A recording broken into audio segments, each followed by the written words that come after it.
Les amis, bonjour à tous, j'espère que vous allez bien et que tout se passe pour le mieux pour vous. Les amis, aujourd'hui, on va parler de beaucoup de choses. On va parler du PSG, on va parler du Barça, on va parler d'Erling Haaland à City, et on va parler Real Madrid un petit peu, grâce à vos questions que vous m'avez posées sur Twitter, les amis. On perd pas de temps parce que vous n'aimez pas perdre de temps, vous n'êtes pas des gens qui... Bon, chut. Que penses-tu du match du PSG contre Nantes avec la nouvelle compo de Galtier, avec des joueurs comme Hakimi et Nuno Mendes qui peuvent mieux s'exprimer en étant replacés au milieu de terrain, et pour finir, Messi semble beaucoup plus à l'aise, à voir si c'est avec l'absence de Mbappé. Alors déjà, le cas Galtier. Pour moi, Galtier n'a rien à perdre, et ça peut être un point positif. Déjà, il y a Galtier, mais déjà, il y a aussi Campos. Galtier sans Campos, c'est-à-dire un Galtier il y a 2 ans ou il y a 1 an l'année dernière, ne pourrait pas être le Galtier d'aujourd'hui. Et le PSG d'il y a 1 an ou 2 ans ne pourrait pas être le PSG d'aujourd'hui avec Campos, etc. Et j'ai envie de dire la restructuration autour de certaines libertés qui étaient offertes à certains joueurs. Aujourd'hui, Neymar, si des choses le gênent, je pense qu'il n'irait pas appeler Nasser El Khelaifi. Avant, quand les joueurs étaient contrariés, il y avait une sorte d'amitié qui existait en interne avec le président. Aujourd'hui, ça a l'air beaucoup plus structuré. Donc, quand tu donnes à un coach la capacité de travailler et que les joueurs savent dans quel cadre ils sont, déjà, il y a un point... déjà, il y aura des résultats. Un résultat visuel sur certaines choses qui ne se voyaient pas avant au PSG. Donc, est-ce que c'est grâce à Galtier ou est-ce que Pochettino ou avant Tuchel aurait pu mieux s'exprimer si ce qui se passe actuellement au PSG s'était passé par le passé? C'est la question que je me pose. On va pas parler du passé, on va parler du présent. Je pense que Paris aujourd'hui va être beaucoup mieux structuré et ça va se ressentir. Un autre point positif pour Messi, enfin les grands joueurs individuels, Messi, Neymar et tout ça, je pense que ce qui va être très bénéfique pour eux, c'est que la Coupe du Monde arrive. Et je pense qu'aucun de ces joueurs-là veulent la rater. Messi est très professionnel, on le sait. L'année dernière, il a fait un petit flop sur sa saison. Je pense que il ne fera pas la même saison que l'année dernière. Je pense qu'il a l'air, enfin je le vois, il a l'air beaucoup plus affûté. Il fait des efforts.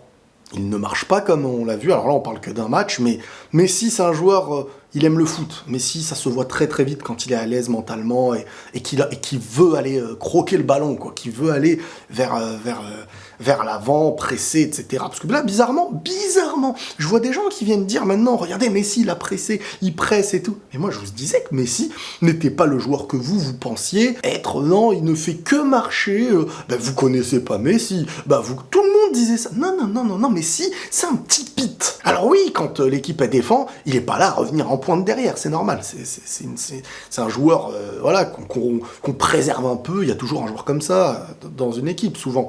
Maintenant, quand il y aura Mbappé, en plus, ça a plus de chances d'être mieux que moins bien.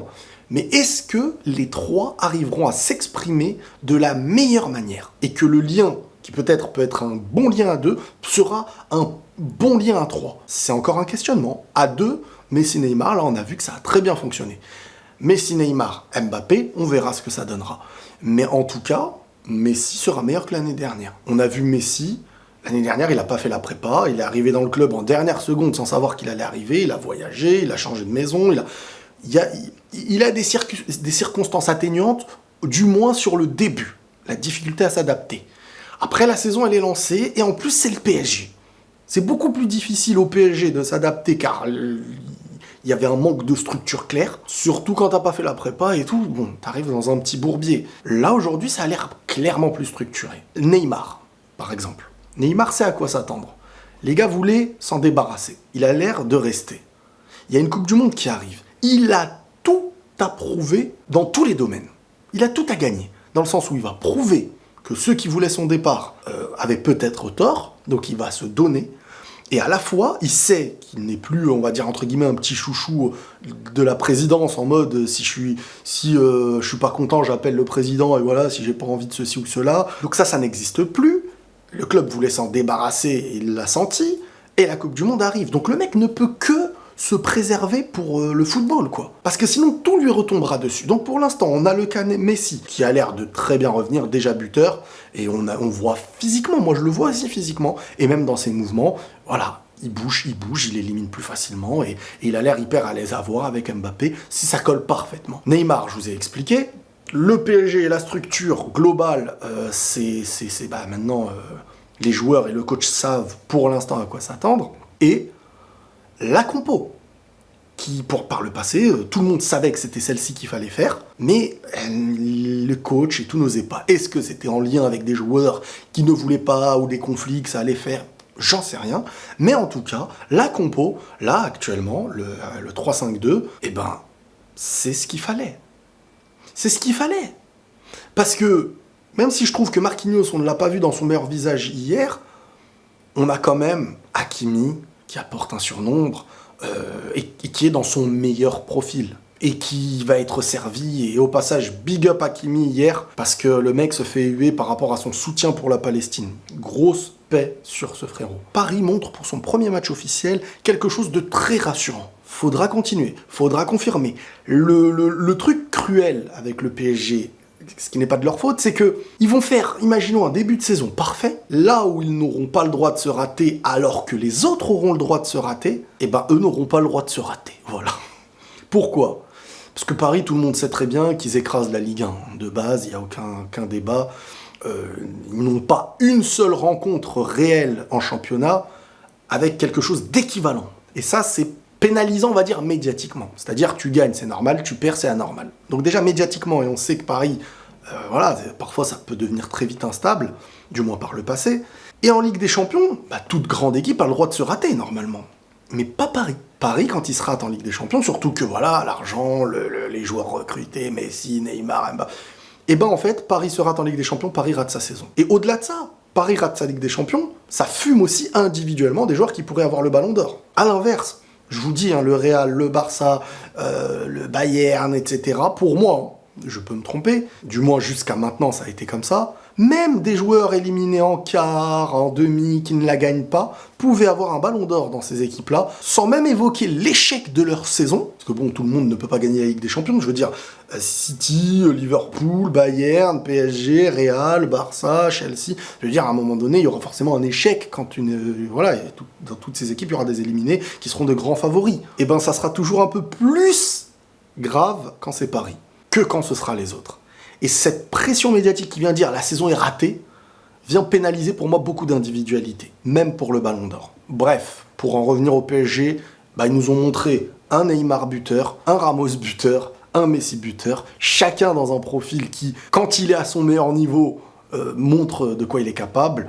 Messi, Neymar sur les coups francs, ça peut combiner, ça peut hyper perturber le gardien, parce qu'on se rend pas compte, mais le fait que Messi part et mette la feinte comme s'il allait tirer, ça pénalise, et peut-être que s'il n'avait pas mis cette feinte, Neymar ne met peut-être pas le coup franc à ce gardien qui est vraiment chaud. Messi qui marque en dribblant le goal, etc., et Ramos sur un coup de pied arrêté. Donc voilà, à voir par la suite, mais c'est rassurant. Lewandowski, toujours pas de but inquiétant, mauvais choix, ou est-ce simplement une question de temps? Non, doucement, c'est une question de temps. On est sur une pré-saison, Lewandowski est un monstre. Sur le terrain, les spécialistes te diront, en dehors de buts pas marqués, il y a quand même eu ce qu'il impose dans la zone, ce qu'il combine, ce qu'il a apporté à ses coéquipiers, et le poids qu'il a offensivement. Tu sens vraiment que le mec, même s'il a raté, il y a eu des parades, il y a eu des trucs. Oh, les occasions, dès que tu lui mets un ballon dans la zone, qu'est-ce que c'est dangereux. Qu'est-ce que c'est dangereux. Si en plus tu l'entoures, voilà, des Rafinha, Ansu Fati, Dembélé, machin, Ferran Torres, vas-y. Donc moi, en tout cas, pour moi, ce n'est qu'une question de temps, même si il va lui falloir peut-être un petit temps d'adaptation pour qu'il soit derrière encore meilleur que ce qu'il aurait pu être au début. Donc ça, peut-être que oui. C'est-à-dire au début, il va peut-être être un peu plus doux que ce qu'il va nous faire après là-bas. Haaland n'est-il pas compatible avec le City de Pep? Haaland, c'est un peu pareil. Haaland, c'est le cas où il n'a pas marqué dans son premier match officiel et tout le monde lui tombe dessus parce que bon, il y a eu un raté ou deux, et parmi les deux, un qui est un gros raté. Haaland, il va avoir ses occasions. Haaland, c'est... Maintenant... Moi, en tout cas, je ne le voyais pas à City dans le style. Haaland, pour moi, c'est un football, voilà, comme à Dortmund, où il peut prendre le ballon du milieu de terrain et partir en mode brut pour la remettre. City, c'est hyper structuré, encadré, truc, machin, schéma de jeu, truc. Et Haaland, est-ce qu'on le bride pas dans son explosivité d'être le sauvage qui va un peu partout? Moi, je le voyais beaucoup plus dans un club comme le Real. Au point même où je disais qu'au Barça, je ne le voyais pas aussi. Déjà parce que c'est pas le meilleur en mode remise, jeu posé. Haaland, pour moi, il est pas fait pour un jeu posé. Il est plus fait pour un jeu où facilement de contre, ou... C'est mon point de vue. Maintenant, on verra sur le long terme, mais ça n'empêche pas que quand t'es à City, que tu t'appelles Haaland, t'auras un ratio de but de fou. Mais je ne le vois pas faire une carrière à City perso. Ça n'aurait pas été mieux qu'on recrute Seko Fofana plutôt que Tchouaméni, là maintenant? On aurait pu attendre encore 2 ans. Oh, jamais de la vie. Jamais de la vie, les gars. Tchouaméni, tu le rates, c'est bon, il part dans un autre club. Il aurait peut-être été au PSG, ou... Et là, après, tu t'en serais mordu les doigts si dans 2-3 ans, il est annoncé comme l'un des meilleurs à son poste. Hein. Donc, non. Alors, pour remplacer Benzema, préfères-tu un attaquant de plus de 30 ans, ou alors un jeune pas encore confirmé avec le risque d'un Jovic 2.0. Au Real, on est très traumatisé. Hein. En ce moment, tout le monde dit « Attention, oui, mais si on prend lui, c'est un Jovic. C'est un Jovic 2.0 ou un Mariano. » C'est-à-dire aujourd'hui, tu n'as plus le choix. Faut acheter Lewandowski, faut acheter Haaland, Mbappé. Quoi. Sinon, c'est Mariano ou Jovic. Non, Jovic, c'est Jovic. Il y a plein de joueurs qui, pour moi, aujourd'hui, peuvent jouer au Real Madrid et apporter un petit nombre de buts, même un Morata. Bon, Morata, je pense que c'est mort, ça y est, il a assez joué là-bas, et bon. Mais je pense sincèrement qu'il y a plein de joueurs aujourd'hui qui peuvent apporter, dans une rotation avec Benzema, un nombre de buts. Ça aurait été parfait, Gabriel Jesus, par exemple. Mais moi, je pense à Raúl de Tomás. Je pense que Raúl de Tomás, ça peut le faire. Maintenant, le problème, c'est que il y a 2 questions que je me pose. Je me dis, est-ce que, si tu prends un autre attaquant, Hazard ne jouera plus. Parce que moi, j'ai quand même envie de voir cette saison Hazard avoir du temps de jeu quotidiennement et voir sur une grande saison ce qu'il peut faire. S'il peut revenir, s'il se blesse pas, si vraiment il n'y a pas de recrue. Après, Raúl de Tomás, ça peut être un joueur, voilà, il connaît le Real, il connaît la Liga, il a marqué un bon nombre de buts l'année dernière. Moi, je pense que Raúl de Tomás, ça peut être sympa. Raúl de Tomás, c'est celui qui est le plus, à mes yeux, faisable, et peut-être, on va dire, cohérent, parce qu'il sait jouer au ballon, en plus. N'as-tu pas l'impression que le Real n'est pas assez solide dans le fond pour une bonne Ligue des Champions? L'année dernière, ils ont eu une grande histoire digne des plus grands contes de fées, mais dans l'état actuel des choses, ça donne quoi face aux grandes équipes? Dans l'état actuel, ils sont champions de la Ligue des Champions et ils gagnent la Liga. Donc, le Real est une équipe, certes, qui n'est pas réputée par la domination. Actuellement, en tout cas. Pour moi, ça reste une équipe encore en transition. Il y a même une question qui m'a été posée par rapport à ça. Le Real est en transition. Ils sont vraiment en phase de fin de cycle de certains, début de certains. On a beaucoup d'anciens, mais on a aussi beaucoup de jeunes. Mais il n'y a pas encore l'équipe actuelle. Tu sais que voilà, t'auras 80% des joueurs encore pendant 5-6 ans. On est voilà, je veux dire, le milieu, on sait tous que Modric, Kroos, Casemiro, ils en ont plus pour longtemps. Dans 2 ans, si tu me dis qu'ils sont encore titulaires, moi je pète les plombs, c'est pas possible. Donc, il y a une reconstruction, et le milieu, et t'as Benzema aussi, qui a quand même maintenant, je crois, 34 ans. Alors, c'est peut-être qu'un joueur comme ça peut jouer jusqu'à 36 ans, normal. Peut-être, mais je veux dire, c'est sûr qu'il y a encore de la reconstruction à faire. Mais c'est tellement bénéfique que dans ta reconstruction, dans ta fin de transition de quelque chose et le début de quelque chose, tu remportes ton championnat et la Ligue des Champions. Ça, les gens l'oublient, parce que c'est le Real Madrid. Je veux dire, quand le Bayern, quand City sont dans cette phase-là, où ils sont sur la fin de quelque chose, et tout le monde le voyait bien les dernières années. Il y a certes des petits jeunes qui commencent à grandir maintenant, mais on sait très bien que ce Real n'est pas dominateur face aux plus grands. Ça n'empêche que dans cette phase-là, ils prennent une Ligue des Champions. Alors, c'est ça le Real en fait. Elle est là la supériorité, par je ne sais quelle raison, le maillot, l'aura, l'histoire, truc, de ce club. Parce que là, je veux dire, on a connu un Real qui, voilà, quand ils enchaînent les 3 Ligues des Champions, ils ont une équipe, tu sais que cette équipe-là, elle tient longtemps. Elle est là. On a après cette descente, on a Solari, et machin, et truc, et Zidane, et qui revient. Et tu sais que c'est une équipe qui peut que jouer la Liga. Et petit à petit, là, voilà, la phase de transition qui remonte doucement. Ça y est, tu rachètes des jeunes. Rodrigo, Vinicius, Militao, les machins et tout ça qui commencent à petit grandir, mais qui normalement ont besoin de temps pour être l'équipe qui vont gagner la Ligue des Champions en battant Paris, Chelsea, City, Liverpool. Il y a un savoir-faire. Ce Real Madrid nous donne peut-être pas l'apparence d'une équipe qui va écraser ses adversaires, mais qu'est-ce qu'elle sait maîtriser ces gros matchs? Et elle nous l'a prouvé. Alors, ça a été difficile, mais encore heureux que ça a été difficile. Paris, regardez ce qu'ils ont recruté l'année dernière. Une équipe qui rêve de la Ligue des Champions, qui donne tout pour la Ligue des Champions. Encore heureux que cette équipe-là nous a dominés, mais vraiment, elle nous a dominés, on va pas se mentir. Mais tu t'en sors par ton expérience, tu t'en sors par tes individualités. Après, Chelsea, tu fais un très bon match aller, au retour, t'es à 2 doigts de... Mais tu t'en sors, et t'as gagné, t'as plus de buts, c'est pas volé tout ça. Et après, t'as City. Et Manchester City, bon, l'une des meilleures équipes du monde, peut-être la meilleure équipe du monde. Pep Guardiola. Bon, je veux dire, tu perds, eh ben, ils s'en sortent par mais ils gagnent. Et derrière, Liverpool, que tu maîtrises en finale par une défense assez solide et de la réussite devant. Mais t'as maîtrisé parfaitement et tu gagnes ta Ligue des Champions. Je me dis toujours, quand tu gagnes une Ligue des Champions, quand t'es le Real Madrid, alors ça c'est que moi qui parle, c'est que derrière, ça te laisse plus de chances de reconstruire sans pression. Parce que on va dire, vas-y, l'année prochaine, t'es éliminé en demi, en quart. On va pas dire, oh là là, mais ils n'arrivent plus à gagner la Ligue des Champions. Si, ils l'ont gagné l'année d'avant. Vous voyez ce que je veux dire? Déjà, donc, tu retires une pression qui te permet de bien reconstruire. Et ça, c'est parfait. C'est pour ça qu'il y a beaucoup de gens aujourd'hui qui viennent dire, ouais, mais comment le Real va faire sans Benzema, sans... Mais doucement, avant Benzema, il faisait comment? Quand Raoul, ça allait finir, quand Zidane, ça allait finir, quand CR7, c'est parti, quand... À chaque fois, faut renouveler, ne pensez pas qu'il y a que City qui va reconstruire son équipe, qu'il y a que le PSG, qu'il y a que le Barça, que... Il y a 1 an ou il y a 2 ans, on disait, le milieu du Real est vieillissant. Aujourd'hui, ils ont le meilleur milieu, j'ai envie de dire, quand tu additionnes tout, il y a les anciens, les nouveaux, Tchouaméni, Camavinga, Valverde, Kroos, Modric, Casemiro, même Ceballos, il est bon. Ça y est, ton milieu est refait. À l'avenir, t'attends un petit peu, tu trouveras peut-être un petit génie, un petit futur Modric, et lui, tu mettras le prix. Entre-temps, tu t'es bien reconstruit, tu restes compétitif, et les joueurs continueront de vouloir venir, à la fois parce que t'es le Real Madrid, et à la fois parce qu'en plus, t'es compétitif. De l'autre côté, devant, patience. Benzema, pour l'instant, est dur à remplacer, parce que il est titulaire, il va être le ballon d'or, et là, ce que tu peux acheter, ce n'est qu'un remplaçant. Tu peux pas encore acheter celui qui va être ton attaquant de demain. Cet été, ça aurait pu avoir lieu, ça n'a pas eu lieu.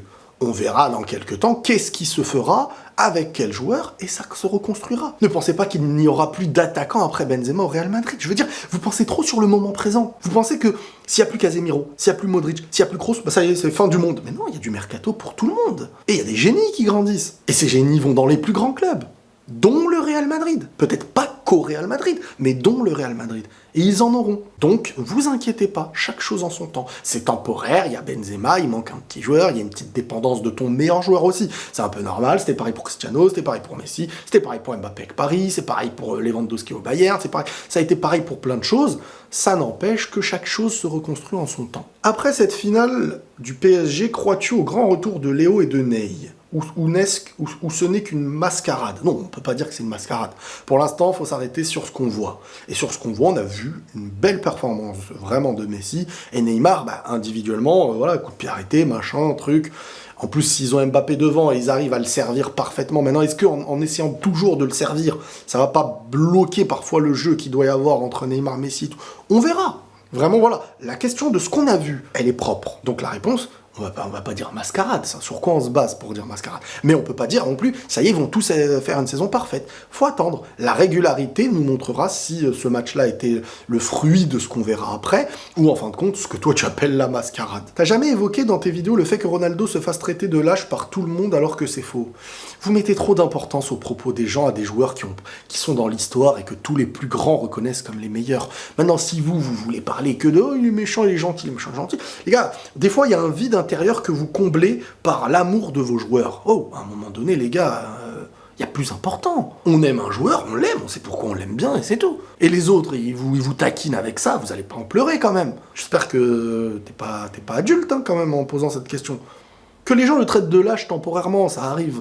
Je veux dire, quand Ronaldo rate un match, il pouvait se faire siffler par son public. Est-ce que ça veut dire qu'aujourd'hui, Ronaldo s'est fait siffler par son public? Ah non, là, les gens vont le traiter de ce qu'ils ont envie de le traiter. De toute manière, tous les plus grands, Messi, Ronaldo, machin et tout, au moindre fait et geste, il va y avoir des choses. Vous en êtes conscient quand même. Dembélé peut-il devenir le meilleur ailier du monde? Le Barça, vous me fumez. Toutes vos questions, c'est est-ce qu'on est les meilleurs maintenant du monde? Est-ce qu'on a le meilleur effectif du monde? Est-ce qu'on peut devenir le meilleur du monde? Est-ce que le Barça veut le Barça et ses supporters, ils veulent revenir au sommet, mais à une vitesse doucement.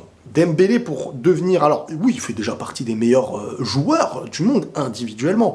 Lui, ce qui l'a pénalisé, on va dire à certains moments, c'était pour beaucoup ce qu'ils appellent le manque de sérieux. Donc, voilà. Aujourd'hui, il a l'air d'être clairement beaucoup plus mature, plus structuré, il évite les blessures et nous montre des grosses performances. Donc si maintenant il devient régulier et qu'il fait des choses comme ça sur des gros matchs, qu'il qualifie ses équipes, qu'il l'emmène en Ligue des Champions, en finale, et qu'il marque, et qu'il a un ratio, et qu'en Liga, c'est là où quand ton nom il commence à...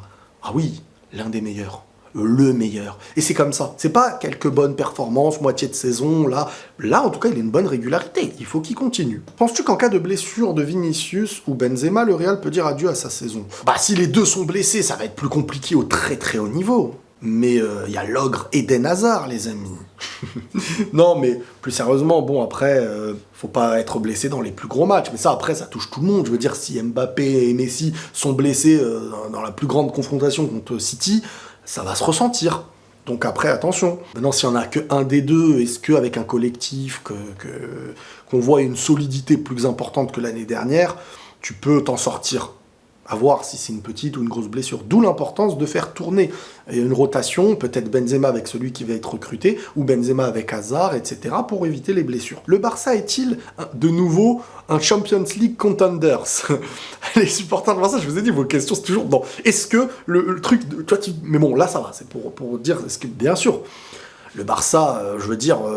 déjà, quand tu t'appelles Barcelone, même celui de l'année dernière, t'es une équipe... Alors, l'année dernière a montré un visage... en Ligue des Champions et en Europa League, qui... Voilà, c'est rare d'avoir eu un visage du Barça comme ça, éliminé en phase de groupe, éliminé en Europa, mais ça revient vite. Donc oui, c'est une équipe, là en plus avec le mercato qu'ils ont, on verra ce qu'ils vont produire dans la régularité, mais ils reviennent pour aller gagner la Ligue des Champions. Je pense qu'aucun mec dans le vestiaire ne se dit « Bon, cette année, elle n'est pas pour nous, la Ligue des Champions ». Ils se disent qu'il faut aller la chercher. Regardez le Real de l'année dernière. Qui aurait pensé qu'ils allaient aller gagner la Ligue des Champions? Galtier est-il l'homme de la situation pour Paris? Bah, pour l'instant, moi je pense que Galtier, Campos, c'est la structure du PSG. Est-ce que Galtier peut réussir, hein, peut faire... Vous savez, hein, faut pas... Moi, j'ai pas aimé la facilité qu'il y avait autour des moqueries sur Galtier. Je pense qu'il peut offrir un retournement de veste pour beaucoup. À ton avis, Asensio peut-il donner un plus ou pas? Ou pas? Je pense vraiment que pour moi, il n'y a pas de plus avec Asensio aujourd'hui. Il te met une ou deux frappes ou un petit but par-ci, par-là. Son jeu est trop stérile. Sur le côté, il n'apporte pas de puissance ni offensive ni défensive. Pas assez de passes décisives, pas assez de buts, pas assez de percussions. C'est un joueur trop standard, trop basique. Hazard, le retour, t'y crois? Car personnellement, je suis monté dans le train. Bon, pour l'instant, le train, moi, je le regarde de loin. On verra un petit peu après. Déjà, le voir de plus en plus sur le terrain, ça me ferait du bien, parce qu'on connaît le potentiel, on sait qu'il est capable d'offrir presque, je ne vais pas dire à tous les matchs, mais il est capable, oui, de faire plein de passes décisives, il est capable d'offrir des choses. Il joue avec la Belgique, titulaire, on l'a vu, comme moi avec les grands, il sait jouer. Lui, voilà, mais lui, il faut jouer au foot. Faut jouer au foot et il faut voir s'il prend de la confiance, et en prenant de la confiance, qu'est-ce qu'il donnera? Est-ce que physiquement aussi il se sentira mieux et tout? C'est à voir, à voir. Donc pour l'instant, j'ai envie de le voir plus souvent. Voilà. Qu'Ancelotti lui fasse confiance. Déjà, ça serait plaisant. As-tu des doutes sur Lewandowski quand tu vois ces 3 derniers matchs? Non, j'ai répondu, mais non, j'ai pas de doute spécialement. Pour l'instant, on verra à la moitié de saison après, mais pour l'instant, pas aucun doute sur ce qu'il va apporter, surtout que le Barça est une équipe qui va dominer et ils vont avoir les occasions, et lui, il va permettre... Tu ne penses pas que l'achat de Bernardo Silva serait de trop? Alors, ça dépend pour qui. Pour le Real, oui, malheureusement, c'est un profil en trop, même si, bon, il serait parfait, même si on sait que ce mec, s'il est sur le terrain avec le Real, il ferait du bien. Mais c'est comme je vous ai dit, sur le côté, il percute pas assez, le Real a pour moi besoin de percussion sur les côtés, et en milieu, il y a trop de milieux. Donc, au Barça, par contre, ce serait parfait pour la philosophie du foot. Il est plus proche d'une philosophie du Barça aussi à mes yeux que du Real, qui demande quand même un milieu avec de la puissance, une équipe qui sait beaucoup contre-attaquer, que comme le Barça, des joueurs, voilà, du Pedri, des joueurs qui sont vraiment chacun dans une petite zone à construire avec le ballon. Et c'est vrai que devant, ils ont maintenant des ailiers qui savent éliminer et percuter. Je suis catalan, mais penses-tu que le Real peut vraiment évoluer dans l'avenir avec Tchouaméni, Camavinga, Valverde, sachant qu'aucun d'eux n'a un profil de créateur à la Modric ou Kroos? Mais vous pensez sincèrement que Tchouaméni, Camavinga, Valverde ne seront que les seuls milieux des 10 prochaines années au Real Madrid? Et que le Real ne va pas chercher un... Déjà, Bellingham, ça en parle depuis un moment, mais je veux dire, c'est comme l'année dernière, c'est comme si on me posait la question de l'année dernière, penses-tu que Valverde, Casemiro... et Camavinga, bah tiens, il y a eu Tchouaméni qui arrive cette année. Pourquoi l'année prochaine, il n'y en aura pas un autre? Faut penser comme ça aussi. Le Real va essayer de construire avec la philosophie de son club et sa manière de jouer, en voyant les joueurs qu'il y a autour, quelque chose. Avec des recrues par-ci par-là, comme le Barça se reconstruit. Ils savent quel football ils veulent, Xavi sait ce qu'il veut construire, il sait quel joueur il doit recruter. On dit pas au Barça l'année dernière, mais comment ils vont s'en sortir avec Braithwaite, machin? Bah non, on sait que c'est pas des joueurs qui vont rester longtemps. C'est toujours les mêmes thèmes et les mêmes sujets que tu traites dans tes vidéos, PSG, Real Madrid, Barça, je trouve que c'est redondant et que tu tournes autour du pot. Ce serait peut-être bien que tu t'intéresses à d'autres équipes pour changer un peu amicalement. Il arrive que dans la saison, il y a peut-être, voilà, quand Cristiano ou Messi ou machin truc, des fois il y a des petites vidéos, on va dire, anecdotiques qui reviennent, mais... La première ligue, je ne suis pas énormément, je n'arrive pas vraiment à kiffer, parce que moi, quand je suis une équipe, j'ai besoin qu'il y ait quelque chose, pourquoi je la suis. Et le Real, le Barça et le PSG, j'ai 3 raisons différentes pourquoi je les suis. Je parle aussi de ces équipes-là parce que je connais, parce que je sais de quoi je parle, et je vous ai déjà expliqué que voilà, maintenant, je veux dire, vous pouvez pas allumer une chaîne de sport à la télé et dire « Oh, ça me saoule, ça parle que de sport ». C'est à toi de changer de chaîne et de regarder. Alors peut-être que tu m'aimes bien et que tu as envie que ce soit que moi qui parle des sujets que tu as envie. Mais il y a plein d'autres youtubeurs, il y a plein d'autres personnes qui peut-être sont plus spécialisées dans d'autres championnats. Et voilà, vous savez que moi, ce que je propose, c'est ça. Vous, en plus, j'ai beaucoup de contenu, j'ai une chaîne secondaire, j'ai une 3e chaîne, je veux dire, je traite énormément de sujets. On peut pas me reprocher de ne pas traiter de plein de sujets différents. Au contraire, on me le reproche même parfois. Soyons sérieux, Riles, t'es trop pessimiste quand tu parles du Real, on a une grosse équipe et... Bah, j'ai pas été pessimiste, là. Clairement mieux, on est clairement armé quand on voit le milieu. Non, mais moi j'essaye d'être... Moi je vous parle avec ma manière de voir les choses, parfois j'ai mes émotions, mais je veux dire... J'essaye d'exprimer avec mes arguments les choses, voilà, quand je suis confiant ou quand je suis pas confiant.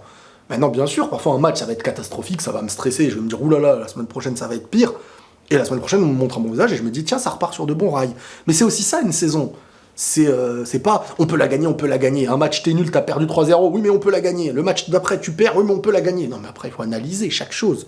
Il faut parfois mettre pause sur ce qu'il y a avant et après, et parler du moment présent. Donc oui, peut-être que je peux être plus pessimiste, mais c'est dans ma nature d'être plus dur avec ce que j'aime. Beaucoup de gens me reprochent que parfois, à leurs yeux, je complimente plus le Barça ou d'autres équipes. C'est pas que je les complimente plus, c'est que vu que j'ai pas la même attente et le même stress avec ces équipes-là, j'ai un œil extérieur. Parfois, l'œil en interne est beaucoup plus stressant, je sais pas, c'est comme quand t'aimes quelque chose et tout, t'as plus facilement, tu peux créer de la jalousie, tu peux créer des trucs que quand tu aimes moins quelque chose. Vous voyez ce que je veux dire? Donc peut-être que il y a une petite part d'attente ou d'émotion avec le Real, c'est possible, je ne le renie pas. Sinon voilà les amis pour cette vidéo, prenez tous soin de vous et la paix sur vous.